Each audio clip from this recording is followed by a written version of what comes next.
সমস্ত প্রশংসা আল্লাহর জন্য, যিনি আমাদের মৃত্যুর পর জীবিত করেছেন এবং আমাদের তার কাছেই ফিরে যেতে হবে। বাণীতে হযরত মুহাম্মদ সাল্লাল্লাহু আলাইহি সাল্লাম। আসসালামু আলাইকুম। শুভ সকাল।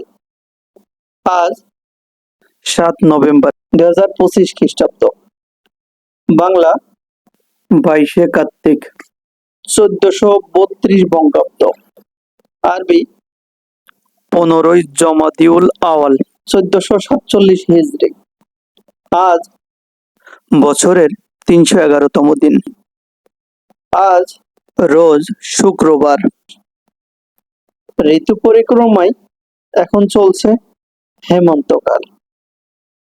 মুসলমানদের জন্য শুক্রবার সাপ্তাহিক ঈদের দিনের মতো বলা হয়।